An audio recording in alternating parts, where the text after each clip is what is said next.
Hi, everybody. We are on day 21 of our Pray and Go challenge.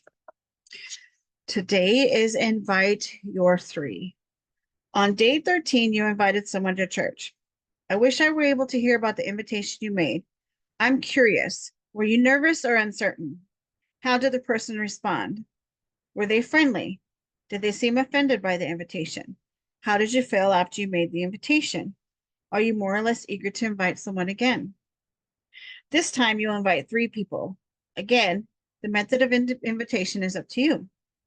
Don't forget how powerful the simple act of inviting someone is. It shows you care. You are attempting to enhance a relationship. You will at least cause someone to think about connecting with a body of believers. I wouldn't be surprised that some of your invitees have already shown up for church. They are likely being exposed to the gospel and the preaching, teaching, and Christian fellowship, which could be eye-opening for them if they are not yet Christians. We have heard numerous stories about church members who intentionally invited people to church and soon saw those people become Christians. Think about it for a moment. Your invitation is an act of eternal significance. It is so simple yet so profound. Please don't take today's assignment lightly. Indeed, never take the act of inviting people to church lightly. Again, I encourage you to pray before you send the invitation. Pray that God will use your words to prepare the person for your invitation. You might already have three names in mind, but if you're struggling with whom to invite, here are some suggestions. You probably have hundreds, if not thousands, of emails you have sent or received. Or maybe you're a task-oriented person like me, who feels compelled to empty your inbox every day. Even though I keep my inbox empty, I have thousands of emails in folders. Recently, just by looking at the names on the email folders, I got more than a dozen ideas of people who I can invite to church. I was amazed by how many Great Commission opportunities I was able to find with just a glance. Perhaps you can leverage your email files in a similar way.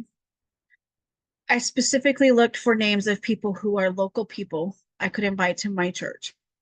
I also looked for names of people that I'm almost certain don't attend a church. Even with those parameters, I still came up with many possibilities. I can't wait to invite three of them today. One look in your phone's address book told me two things. In my phone's address book told me two things. First, I have a lot of contacts where I only know the person's phone number. Second, I am really hesitant to delete contacts. In my address book, I found the names of several people I could invite. There was a videographer who dropped out of a church for reasons unknown. There's a physician who was very active in a church but stopped coming after a church conflict. There was the owner of the building where my wife has her studio, and that's just scanning through the names from A to F, and I probably missed a few. What does your address book tell you? Do you have a number of possibilities in your phone contacts? Are there three you could call or text and invite right now? Ask God to open your eyes to the people you should invite. If you work in an office or attend school, you likely have contacts with several people you could invite to church. Like a lot of people during the pandemic, I worked from home instead of my usual office. When the quarantine lifted, I made the decision to get an office in a co-working suite. Part of the reason was financial, but also I had a great commission motive. By moving into a shared suite, I figured I would have the opportunity to get to know more people who aren't believers. I was right. It is truly great harvest field where I work. I praise God for putting me there. You may have coworkers who are not Christians or don't have a church to attend. If we view the workplace as an evangelistic field, our entire perspective changes. Do you know of any coworkers you can invite to church? If you're in school, you may know several students you can invite to church. Don't assume they'll say no. We have been surprised in our studies of the unchurched to find out how many people would love to go to church with someone if they were invited. Who among your fellow students could you invite? If you live someplace If you've lived someplace for a while, you will inevitably get to know some of your merchants with whom you transact business on a regular basis. The people who take care of my lawn have been with me for almost 15 years. I have been to the same dry cleaner for those same 15 years. Occasionally, I will request a grocery delivery, and the same person always makes the deliveries because the algorithms matched us. You likely have merchants you know well. Not be very, you may not be certain whether they attend church, but it never hurts to ask, even if it turns out they're active in another church. You will never know unless you ask. And I have never known an active churchgoer to be offended when I've asked about a church attendance. Do you know merchants you could invite? I'm embarrassed to admit that I don't know many of my neighbors. I really have no excuse because I've lived in this same house for more than 15 years. I bet you are not as lax as I am. You probably know many of your neighbors and you probably know many of them well. Pray about those you know.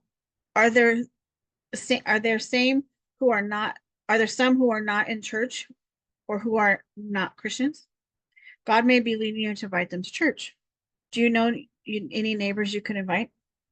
You may not need guidance on the best way to write an invitation to church via email or text. By all means, use whatever wording makes you more comfortable.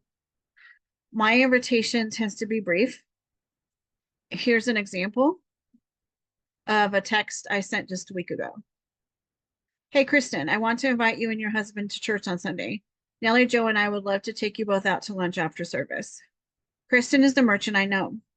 I haven't yet met her husband, but I hope to soon. I would have told her the name of the church, the address, and the times of services, but I gave her a card with that information the last time I saw her. She responded by letting me know she still had the card. Okay, it's time for you to invite your 3 people. Pray about it, write the emails or text, see what God will do.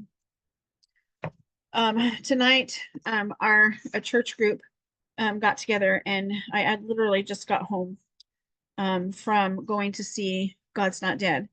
And I never really thought about it. I don't think I ever really knew the numbers. But one of the statistics they told us in that movie was that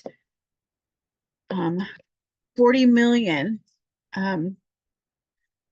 of us Christians don't vote, and another 15 million aren't even registered to vote.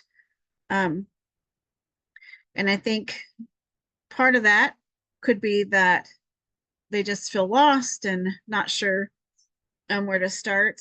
But I'm hoping that as we go through this pray and go, that we can start to see some growth, um, um, and that more people will realize that we need God now more than ever. All right, well, have a great night and